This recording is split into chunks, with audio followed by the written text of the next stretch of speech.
let's finally finish the last video of how to beat the Italian opening with the Rousseau Gambit. So bishop c4 and now f5. In this video we're going to go through all the things we haven't gone through, and this is really going to be the end of it. There are some lines that are still important and haven't been explored, so now I'm fixing all of the things. So let's start with this move, when the pawn takes in e5. Here we know we have to play e4, and after the move knight d4, we know that we cannot take this knight, so we gotta go with knight f6, knight takes knight now, and after the pawn takes back, castle, and we play d5. Now the novelty here is, in the past we went through bishop e2 with the idea of reaching the square, h5 with the check, but we need to explore this one, and we'll do that very quickly because it's not supposed to be very good. We're only doing it because we've never done it before. So bishop to d6 now, and after d3 challenging the center, castle, and the pawn takes, you take back with the knight, and this is why you're literally already winning. Look how fantastically the black pieces are placed against the opponent king. There is no coming back already. The best move will be by white to play knight to d2, challenging this knight, or at least trying to go for the square f3, and from that square white will be absolutely safe, and white will still have the bishop parents. The game is completely playable. You have to play knight c5 here, and you are retaining, and you are taking the bishop pair from your opponent. This was not avoidable. It's not like white could play c3 to stop, to be able to play bishop c2 here, because you can just take the pawn in f5 with the rook, and when the bishop goes to c2, or either way, let's say bishop to c2, the best move now is queen to h4, threatening checkmate. And besides, there's also the possibility to play rook to h5. Queen in h4 will also guard the rook in h5. Position evaluated -5. And even then, and if white instead plays knight to d2 now, then you can take this one, and you're attacking the queen, and you're also going to play bishop c5. So there's no coming back at this point. There is no way that the knight can jump to either b3 or e4 to protect the square f2 or to threaten the bishop. So you're just going to win from there. Position evaluated -5. So back here, after knight to d2, you play knight to c5. You're going to take the bishop pair from your opponent. So after knight f5, knight to f3, this bishop is still trapped. So we're going to go here to f5 with the bishop. Let's look at a couple of moves now to see how to take the game. It's really not good. As you can tell, black is so much better here. If bishop to g5, developing and activating queen e8, rook to e1, attacking the queen, queen to h5. So that is the maneuver you meant to play, queen e8, queen h5. And now, what to play now? Two options. If h3, for instance, just to make an example, you take this bishop, pawn takes back, and now you simply play bishop e4. That is the idea. Basically, you're taking this, and you're winning a pawn in f3, and also you're just completely damaging the structure in front of the opponent king. And the knight can't move away, because then you will win the bishop. So back in this position, instead of h3 now,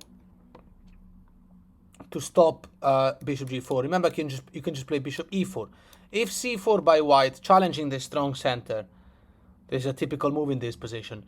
Bishop e4 comes in anyway, we don't care. And after the pawn takes, you take here. It comes with an attack on the queen. There's a discovered check now, but it doesn't matter. You just move the king, and that's it. The attack on the queen remains. The pawn will have to take, or the queen will have to move, but either way, you're also attacking this bishop. So in this position, instead of bishop g5, what about bishop to e3? So it makes so much more sense, right? Comes with an attack on the knight. The knight is protected, but the pawn in f2 is much safer. What do we have here? Well, here, because our opponent didn't play bishop g5, we can just play bishop g4. And basically, that's it. We're capitalizing already on this weakness. And this bishop, by going to b3, cannot participate in the e2 diagonal to protect this knight more. So we're going to win like that. That's just a crucial advantage. c4, undermining the center at least. Okay, take. And now queen to h4. That's it. End of the game. Checkmate to come. If f4 to stop that, well, take it with the rook.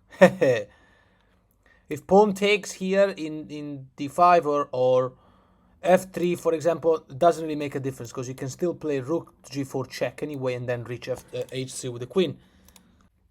Another line that has to be seen is the one with the immediate bishop g8.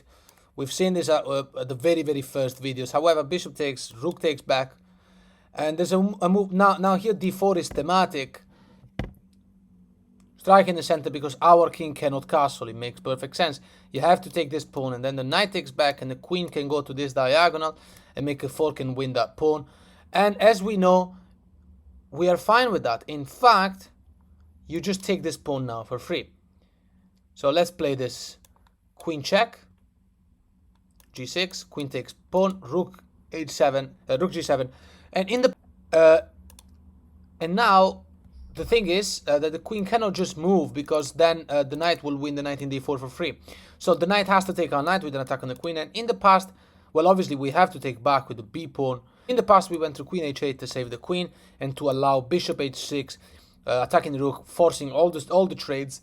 However, we have never we know what to do with that now, because you've seen it. Queen h3 now. We have never seen this before. This is the novelty. Fine. d5. I mean, you know that this is absolutely winning now. You know, by now, look at the center. Look at our bishop pair. It's fantastic. It's completely...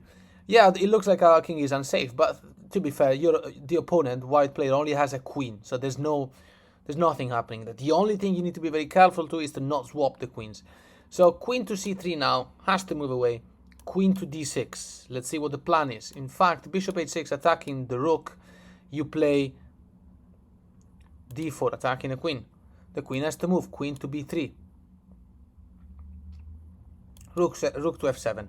Saving the rook. And now there's an attack on the bishop. And so the bishop should probably just trade. Well, either way, even if it doesn't happen, let's say even if bishop to g5, you're going to play e3. That's the whole point. If the pawn takes, then you play queen e5, attacking the bishop, finalizing the attack on this bishop. The bishop can't go anywhere. If the bishop moves away, you're going to take the pawn with check.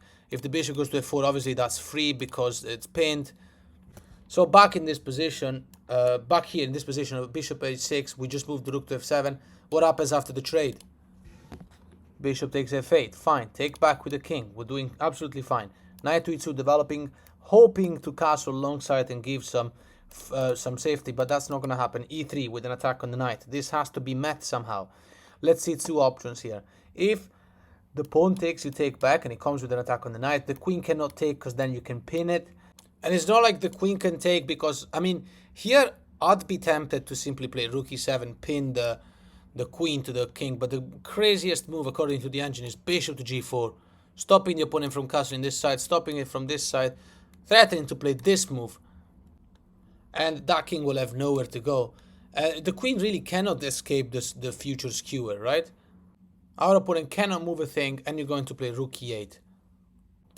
When you're done playing rook e8, the only thing left to do for white is to play knight e4, but then queen b4 check makes a fork, you're completely winning. It's white to move. So what if h3? That means if we move the bishop away, then white can castle. Here you just play rook e8. If queen takes and then take and win the bishop, that's not enough compensation at all because the king is unsafe. If knight to e4 now, again, queen b4 check, makes a fork, and then when you take this rook, comes with an attack on the queen, so you will be able to save the bishop. So back in this position, instead of pawn takes in e3, what about knight e4 with an attack on the queen? Okay, well, take this one with check, and this now cannot be ignored. The king can't just move because then bishop a6 ends the game. So the knight will take back, and now queen e7 check. This cannot be blocked. So after the king moves, well, if the king moves to d1, then the knight is falling. Queen e3 now is the cherry on the cake of this game because, you know, now you're threatening mate, and the only thing to stop it will be queen takes, pawn takes. Now the knight is pinned. The king will move, but then you can take the knight anyway, and you're up a piece. Besides, this is a very strong passed pawn, and you got this unbelievable check coming. Okay, let's look at something else. Here, f5, knight c3. As we know, we have to take this pawn. And now we have never seen this move. Crazy enough. Bishop g8 now. So bishop g8 in the knight c3 variation. Now here you attack. I mean, you have to recapture the bishop, obviously. But first, since you can take this knight, you're going to take that knight. And now there's an attack on this bishop, meaning that white can't recapture this pawn. So obviously, you might argue the white player will move the bishop back to d5. Fine, and pawn takes, bishop takes, d6. We don't develop the dark square bishop first. Castle, because what else do you want to do? It will take too long for our opponent to castle queen side. And then meanwhile we're going to put the rook on an open file. There's going to be... It's just so much better for black. Okay, black to move, bishop e7, d3, castle. Knight to d5. Threatening to simply take a bishop pair, improving the position of the pieces. But like we know, we're just developing. Even if white plays bishop e3 or something, then you're just going to play bishop h4, right? Bishop e3, e3 puts more defense over this pawn, develops the bishop. That will have come anyway. You're going to play knight d4 now. And this move, you could, even if the move order was reversed, doesn't matter. Knight d4 comes now. It's a bit strange because, well, okay, it looks like, what if the knight gets attacked? c3, knight f5. Queen e2 developing, c6. We're going to kick away this knight. Knight has to go to b4, only uncomfortable square. Bishop to g5. Finalizing the attack on this bishop. However, it looks like it's safely protected. So what's really going on here? I mean, if we do get taken, then after taking back, we're completely winning. As you can tell, this bishop is a liability. This cannot be avoided. Let's say, for example, f4, right? You just take this one. And then queen takes back, but then you got so many attackers. And back in this position, we're putting a lot of attack on this bishop. It seems to be well defended. What is it that we're also threatening? And why did we also play bishop g5? Not only because if we get taken, we take back, but also because it gives us the square h4. For instance, rook d1, right? Just to make a developing move. Knight h4. Position evaluated minus 350 for a reason. So where is the tactic? What is it? I mean, think about it. Let's say, for example, f3 to put more defense over this bishop. Fine. Takes with check. Queen takes. And now queen f6. White is paralyzed. This knight cannot move anywhere that makes any sense. This bishop, well, it's pointless to move. And f4 cannot really push. Too many attackers. Our idea now is to simply play queen g6. So let's say king h1, you might argue. Seems to be making sense. Also, the rook can go to g1. Okay, bishop e6. The plan is to simply double up the rooks. Rook f7, rook f8. And then finalize the attack here. You can kick the knight away anytime and then play bishop to d5. You might argue, what about d4? Seems to be making perfect sense here. Our opponent is obviously smashing the center. Well, fine, you play a5, and then the knight will have to move away. If knight to c2 here, you just go on by taking this bishop. You've also got an attack on a2, but I mean, definitely the best move after the king takes back is queen check, and then you can take this knight. So what about knight to d3? Seems to be making more sense. Fine, you take this pawn. Now the rook is no longer attacking that square, and you should be able to isolate that pawn. Our knight in h4 can never be attacked. If queen takes, well, you just swap everything. This is not a poison pawn. You can take it. Position evaluated minus 450. We'll have to drop the line here. So let's make a recap. I think this is important because we went a little bit too far. So let's reconnect with what was going on. Take the pawn. Now bishop take. Okay, fine. Take this knight. The bishop has to go back. Take the pawn. The bishop has to take this. d6. Castle. Bishop e7. d3. Castle. Knight to d5. But either way, you're going to play bishop h4. Bishop e3. Knight d4. These two moves are coming anyway. What about the bishop taking the knight? Taking out this tremendous strong knight. And doubling up our pawns. Well, take back. And now the thing is that this knight has got nowhere to go. I mean, except b4. But from there you can trap it, right? So what to do? Queen h5 by white. Let's look at this move. Well, here the most accurate move to continue is g6. If queen goes to h6, well, c6, right? And we said knight moves, but then bishop g5 traps the queen. So that's an example. What about, for instance, if after g6 the queen goes to e2? Well, c6 once again. The knight moves, a5. And that's it. What about this move, this sacrifice? It doesn't really work, although it looks scary. Rook a7 is the best move now. And after the check, you just go to g7. Rook a2, e1 developing. You just close the game with rook e7. You're up a piece. So back in this position, we mentioned queen h5, the whole, developing like that doesn't work. You might argue, okay, what about a4? giving the knight a shelter. There was nothing else to do, because now you still need to play c6. The knight moves away, right? But now you can say that after a5, the knight has a shelter. So a5, knight a2. Well, fine, but now the knight is out of the game completely. Queen g5 comes unbothered. And, I mean, we're going to play bishop h3. Should be easy. What about f4? Fine, just take it. Rook takes back, queen takes back. And our opponent, the only thing left to do at this point is to calm down our initiative, which he can do. We're not going to checkmate, but it's going to be an easy end. I mean, queen f3, okay, fine, check. If queen takes, you got an unbelievable pass pawn.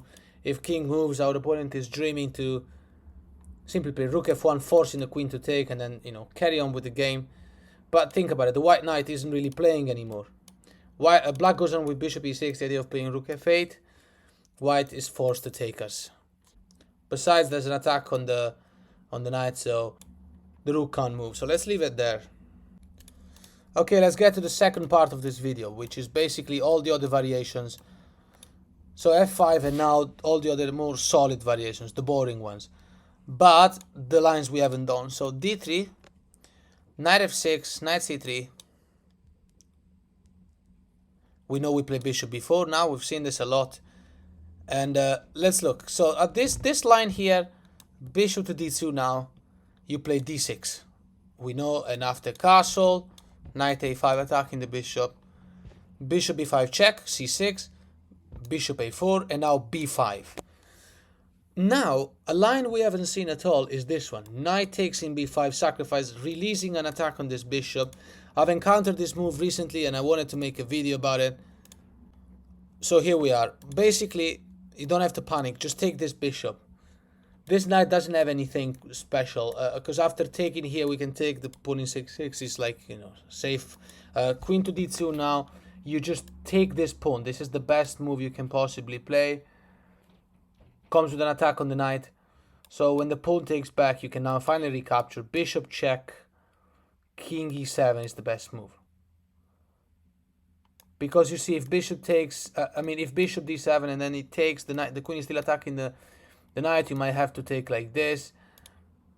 And it's kind of ugly. I mean, king e7 is the best move because the king is now safe. This is how you castle.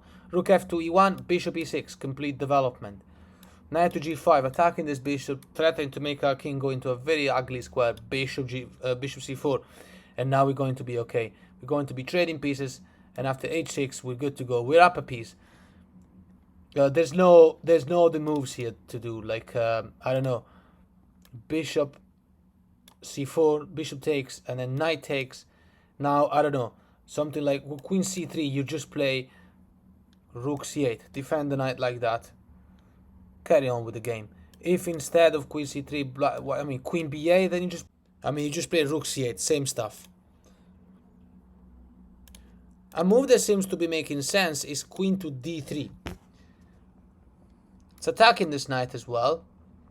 And we can't really take the pawn in b2 because queen to b3 comes with an attack on the knight and a threat on e6, f7, these two squares from where it would be checkmate.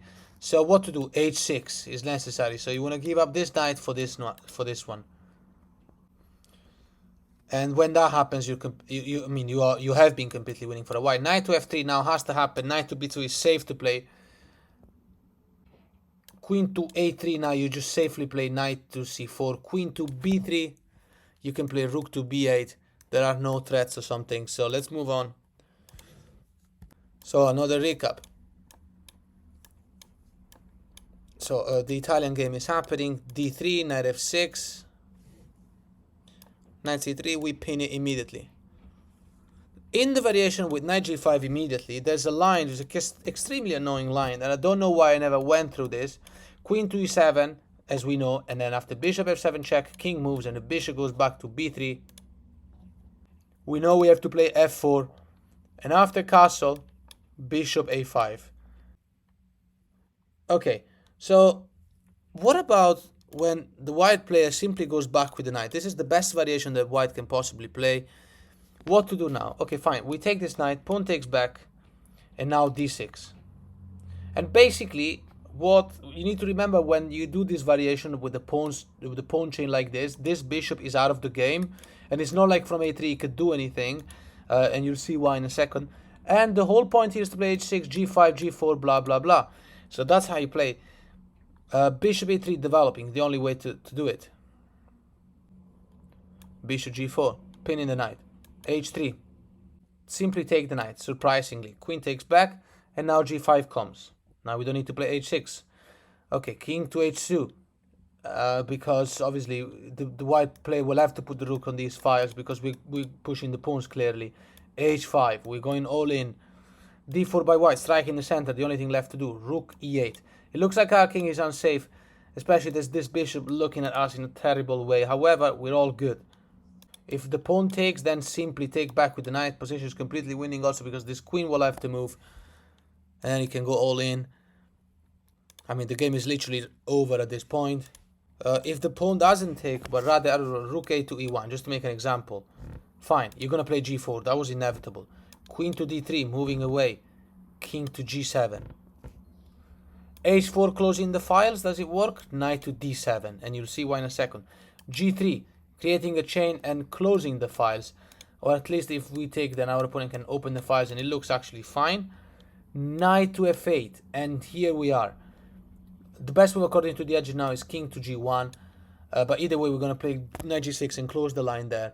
Because you see, knight to g6 is coming now. You're going to go here and sacrifice. Knight takes, queen goes there, and then check.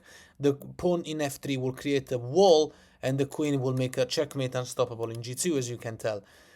King to g1, but still you play knight to g6. And the position is still winning, completely winning for black at this point. Besides, you're also putting more defense over this pawn. Look, we're going to have to close the line there. We've seen so much. And obviously every tactic you'll have to figure out by yourself. But at least you know the plans. So in this position, right, from the start, whilst playing the Italian, d3, we play knight f6. Knight c3 has just been played, you play bishop b4. What about the immediate castle? Now, as you remember, we take this pawn.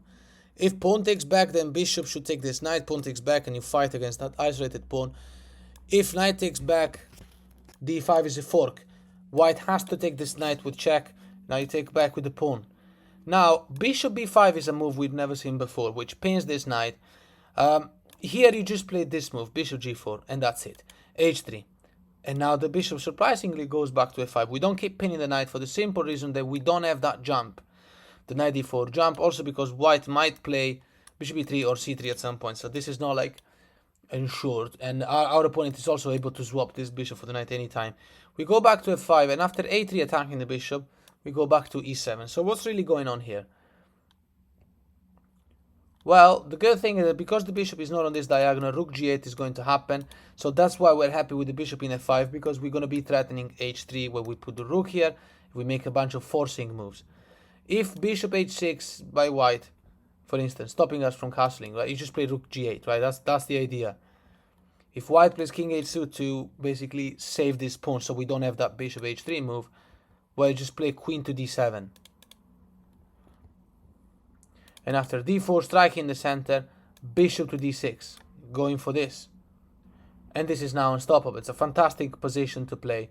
Black is completely winning on the edge. You're going to have to find the way out of this. If a move like knight h4 comes to attack the bishop, remove the strong attacker, you just sacrifice. And the pawn takes back, and you just play e4, and checkmate is coming actually quite soon. And it's not like this could have been avoided in this position. Instead of king h2, what about king to h1? Fine, you play the same move, queen d7, you're going all in for that square. Knight to g1 protects h3. What are we going to do now? Castle long. That's one of the reasons why we play queen d7. f4 by white, striking the center. What to do? e4. Okay, take, bishop takes, and now we're going all in with this. Rook to f2, protecting that. Rook to g6, the bishop is trapped. These are just so many moves that could have happened. Okay, these are plans that you need to know, pattern to remember. The chances of these games going exactly with these moves are not very high. But once you know the plans, the tactics will appear. So in this position, earlier we went through knight takes. Okay, what about when the pawn takes? As we mentioned, we have to take this one and then pawn takes back. and then d6.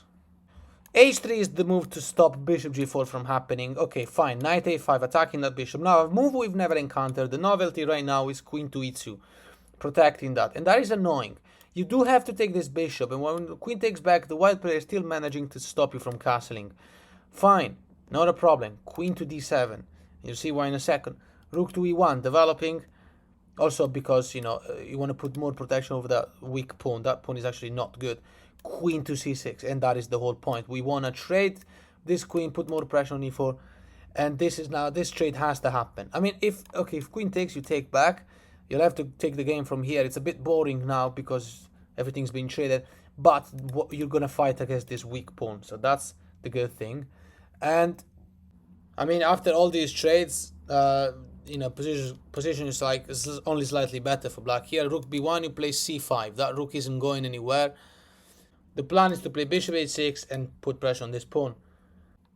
So I say bishop e6, rook to b7, you just play king to d7. And the pawn might push in order to stop you from taking, but then knight e4 is a tactic, rook takes back, and then bishop d5 forks the two rooks. So you gotta watch out for these type of things. What you need to know is that the rook isn't really going anywhere because king d7 does the whole thing. And bishop e6 was also one of the moves to, and c5 was one of the moves that prepared this tactic so that the rook cannot go to b7. It is so amazing when you create lines through the engine and you understand the reasons behind the moves, and then you recognize the patterns and you do them on the board. You do them online, and sometimes you play games where you remember these patterns, these incredible moves, and you get 99% accuracy. And someone even accuses you of cheating. So back in this position, instead of queen swap, straight after playing queen c6, what about the queen refusing the swap and going to d3? Fine, bishop e3, develop. And now we're attacking that pawn. This is not a poisoned pawn. If rook b1, you just win the pawn for free. If a4 to stop that a5 is important. Rook to b1 appears to be possible. Bishop to c4, attacking the queen. The queen will have to move. Queen to e3. Staying relevant also because we had double attack on that pawn, so the queen will have to stick around. b6, creating a pawn chain that can never be penetrated. Knight to d2, attacking this strong bishop, maybe preparing some f4, rook f1 idea. Bishop a6, retreating, saving the bishop. Now here you're just attacking a4 and you're going to take it. If c4, for example, you just take this pawn, right? And now there's no moves. I mean, if white goes rook a1 to protect that pawn, you just castle long. And the knight cannot really go to b3. There's nothing there. There's nothing to do, nowhere to jump. f4 is an interesting idea, unless the knight wants to go back to f3.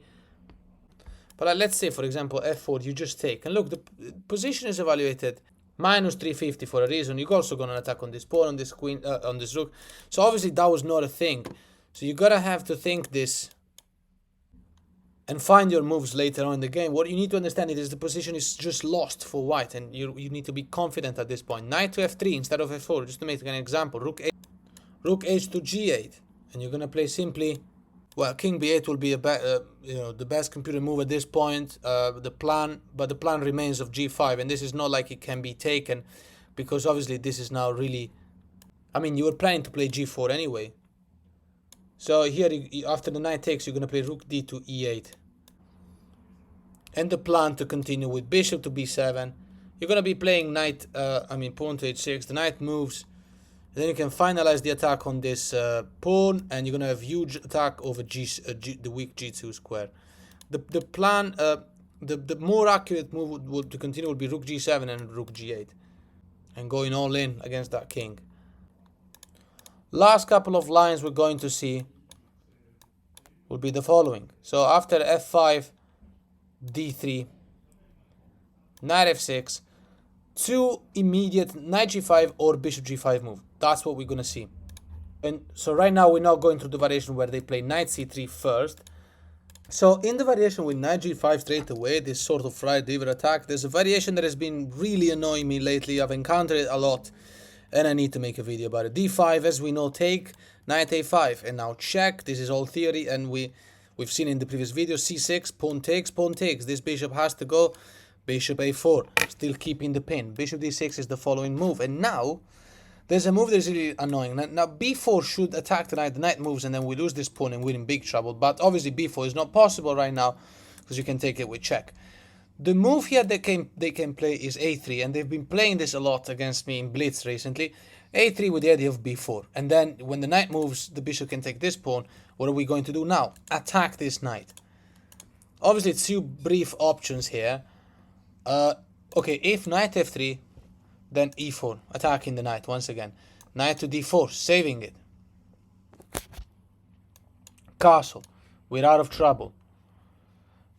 Although now there's two pieces attacking this square. What to do? Knight takes c6, fine. Take, and now bishop b8, rook b8. Remember, the pawn in c6 is a pawn that is often given against the threadripper. We give up the pawns, but look at our development. Rook on open file, bishop pair ready to go, king castle. This knight is developed. White has got absolutely no development. He's up 2 pawns, but only the bishop is developed, and that's not going to be enough to win the game. Okay, castle appear possible now. However, queen c7 wins the game because you're attacking the bishop. What to do? The bishop will have to move, but then check. King moves, knight to g4. That knight is about to create chaos. What's the opponent going to do? G3 seems to be helping. However, e3 comes now, and that was the whole plan. If f3, you simply take in g3 with the queen, and when they take your knight, bishop b7 ends the game. If instead of that they take the pawn here, bishop b7 wins the game once again. e4 seems to be stopping it, but now you take here. And there's no coming back. Also, knight f2 is such a strong threat. Also, taking this pawn is such a strong threat. What else? Queen to f3 by white. Desperate for swapping everything. Fine, you take this pawn. And it's inevitable. Whatever, even if our opponent wants to swap queens, as soon as you're done with that, you know, nothing stops you from just moving on and attacking with the bishop. It's devastation. Besides, I mean, queen takes, but you also got an attack on this rook. Then you can make a check if you win the queen. I mean, you're winning so much material. And back in this position, after knight g4, you might argue, well, but okay, g3 maybe, g3 is not a good move. So what's really going on here? Why is the position evaluated minus 450? What if the pawn takes, for instance, right? Fine, just take back. We don't really have that attack with the queen going there because of the bishop. We don't really have queen h4 either. This bishop and this knight here appear to be a little bit clumsy, actually. What about knight d2, attacking the pawn? Fine, queen e5 defended. Rook cannot move because knight f2 ends the game. Queen e2, put more attack on it. Queen h5. And now we are achieving the whole discover threat and so on. And that's made to follow very soon. So back in this position, after taking this pawn, as we mentioned, what about f3? Does it calm down the initiative? Fine, no, you actually take this, and now the opponent will have to take back. Rook takes back, for instance. Bishop to b7 ends the game. We don't care about being taken because you can just take back with all the patience in the world. And then knight f2 remains a threat. Position evaluated minus 7. And back in this position, after h6, we went through knight going back. We saw more or less how to continue. We're going to have to play e4. What about instead b4, counter-attacking? Well, okay, not a problem. Take this knight, they take your knight. The attack on c6 is now renewed. However, queen a5 check. Knight can't block because you can just take a c3 is the only move to save the bishop. King to f8 now. Just removing from the pin. And now this is how we're going to be castling. Because here's the thing. In this type of game, when you got a rook on an open file, obviously castling here is completely stupid. This rook is much stronger here. But at the same time, your king is unsafe. So you want to play a move like king f8. And that is safe. Bishop wins this pawn. Rook to b8. Bishop wins this pawn. Rook takes knight. Hehe. What are you going to do now? This move is happening no matter what. And also this bishop is falling. So we're going to close the line there. Last line. Then we can finally close this video. And I think probably the Italian saga forever. Nah. No, actually probably yes. No, I will just publish some small details maybe every now and then, but I'm really done for the moment. At the moment now, let's go through bishop to g5. Look, if you watch the entire saga of how to beat the Italian, you have literally everything you can possibly dream of to beat anyone. You're literally using computer moves. Nothing stops you from beating the strongest of all players even. So after bishop g5, h6, as we know, and after take, knight to c3. Now we know we have to pin it. Bishop b4, castle, and we go through the usual move. Take. Isolating the pawn, and now d6. The 2 pawns are isolated. Now the novelty here is rook b1. We've never seen it before, and it's quite an annoying move because it stops you from developing this bishop. And b6 is actually terrible to play now because your knight is gonna get pinned. They're gonna play this type of move. They can trade everything, and it's just a horrible game. They also have queen to d5. I mean, I've fallen for this in the past. So what to do? Okay, knight to e7. This is the best move. You'll see why in a second. If bishop to d5, to put more pressure over this pawn, I've encountered this a lot. Remember, never play c6. I know that it feels so normal to do this, but then when the bishop moves, the pawn in d6 is weak forever, and it is crucial that you keep these 3 pawns like this chain forever. The c7 pawn is extremely important when you're a Rousseau Gambit player. Bishop b5, now you have to play rook b8. That's it. Rook e1, developing. b6 comes now. Okay, queen to d3. What to do? Rook to f8. We don't castle in this game. The king is safe. Okay, queen to b5 check. How do we respond to this? Bishop d7. After queen a6, infiltrating. Queen to g6. That is the idea. We've got a bishop h3 idea. The queen... well, obviously rook takes knight for free. What's going to happen now? Queen takes pawn, for instance. Well, now we can't take the knight yet because the queen's attacking the rook. So rook c8. King h1. I'm pinning the pawn in g2. Fine. Take this bishop. And after pawn takes back, now you win this pawn. And you're also attacking this pawn and this pawn. And this is completely winning for black. There's nothing to do at the moment. This queen is completely harmless. White has no access. Look at our amazing pawn chain. There's no sacrifice here because after take, you will play king f7, finding a shelter. That sacrifice isn't really going anywhere. There's nothing there. And back in this position, earlier we went through bishop d5 idea. What about bishop b5? Inducing c6, but we're not going to do it. We're going to play king f8. Do you now understand how these 3 pawns must remain at all time? a4. Okay, king to g8, finding a shelter. Knight to d2. These are all thematic moves. They want to play f4 with the rook attacking the queen. Okay, knight to g6. This is crucial because when they play knight d2, they're trying to play pawn to f4. So you got to put the knight there to put more defense. This is very important. Bishop c4 check. King h7. Queen to f3 is the best move according to the engine. You have to take, surprisingly. Knight takes back. So what have we got here? a5. We have to play this move always. Bishop d5, putting more attack over this square. You know how to react. Rook b8. Never play c6, because then this pawn in d6, you're going to lose it. Rook to b3, doubling up. Bishop to d7, attacking the weak pawn. Rook b7 appears to be possible now, but you're just going to take.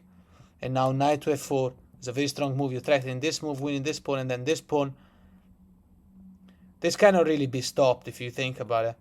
I mean, if rook goes to e1 now to protect the pawn in a4, seems to be making sense. You're just going to play knight e2 check, win this pawn, and then you're going to go there with the pieces. The reason is that, let's make an example. Rook e1 to block knight, to stop knight e2. You still don't take this pawn because then, they do this and then the bishop is pinned and you're going to lose the pawn. Rook b8 is the best move. Now the bishop will have to move. Bishop, let's say d5, and now you can take this pawn. The reason is very simple. Rook a1 comes now, but at least you're winning this pawn. And this pawn cannot be taken because you placed the rook in b8, which was making a mate threat. So that gives us the extra tempo necessary to be able to push a4 next move and take it from there. Oh, by the way, one last quick mention has to be made about the d4 line. So f5 and now d4. As we know, we take this one, they take this one, d5. Bishop to b5 and now queen d6. We've seen this before. The novelty here is going to be f3 straight away. What to do? Okay, you have to ignore that pawn. You have to play knight f6. Two options. If the pawn takes, you just attack this bishop. Bishop moves, and now you attack the bishop again. Bishop moves, and now you take here. So they have to take the piece back, but you take this one, and now this one is pinned. Now you understand why. Okay, castle. And you take this pawn. It's safe to take. Knight to c3. It looks really dangerous, but now you're going to capitalize with bishop g4, forcing, coming with development. The queen will have to move. Queen e1, putting more attack over this pawn. Bishop c5 check, that was going to happen anyway. If bishop plays e3, then you simply long castle. And you're completely winning. Fantastic position to play. If instead the king just moves to h1, you will play e3, and that's a passed pawn that can be easily preserved. Our opponent has nothing, even though it feels like the black king is unsafe. So back in this position, instead of pawn takes, what about bishop g5? Fine, you develop the bishop to e7. And now, okay, if the bishop takes, you take back with the pawn, and now this comes with an attack on the knight. Can the attack be ignored with pawn takes, with the idea of queen h5? No, because when you take here and queen h5, king d8. And that's it, you're up a piece. In this position, what about the opponent, straight after taking in f6, what about white says, you know what, I'll take a piece first. Well, pawn takes back, obviously, bishop f4, and now f5, protecting that pawn properly. If white castle, you castle as well, position is completely winning for black, as you can see. If instead our opponent plays knight c3, you castle, and after bishop to b3, you play queen to h6. This is the key move. The idea is to play bishop d6 and prepare queen h3 in case the opponent castles. This pawn can never be taken because otherwise this rook will stop the opponent king from castling. We'll have to take it from there. It's completely winning. So in this position, after bishop g5, we know we play bishop e7. We just did. What about instead of bishop takes knight? What about pawn takes now? Is this now possible? Yeah, you have to ignore it. You have to just castle. And after white castles, you take this knight. Pawn takes back. Check. You're winning the bishop. King to h1. Well, best move is bishop to g4, attacking the queen. It looks like this is crazy because our opponent can now... Well, okay, you weren't really going to win the bishop because your knight was under attack. Bishop e2 saves everything. What to do now? What's going on? Okay, take the bishop. Comes with an attack on the queen. Queen has to take, and now you take this pawn. And that's how you play. That's why you don't take the pawn in e4 straight away. You want to take it with the knight. The knight in that squad is so amazing, right? f2, g3. Bishop takes e7. Queen takes. And now a move like c4, strike in the center, seems to be making sense. But you just take.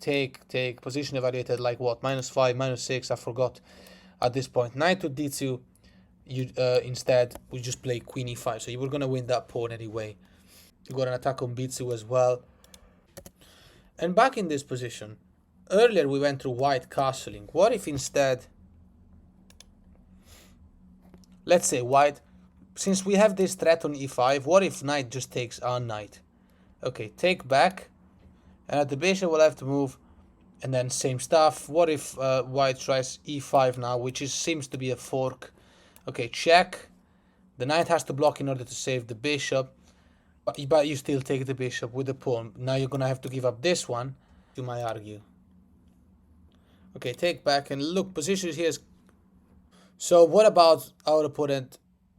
Well, obviously trading is crazy because then you're never going to be able to castle, right? The rook will be guarded. That's quite well. What about bishop e3? Well, fine. You take here with an attack on the knight, and let's leave the line that is completely winning. And by the way, in this position, what about instead of castling or knight c6? What about bishop takes c6? Okay, take back, and now two options. One of them, bishop f4, threatening discover attack. Bishop to g4 with an attack on the queen.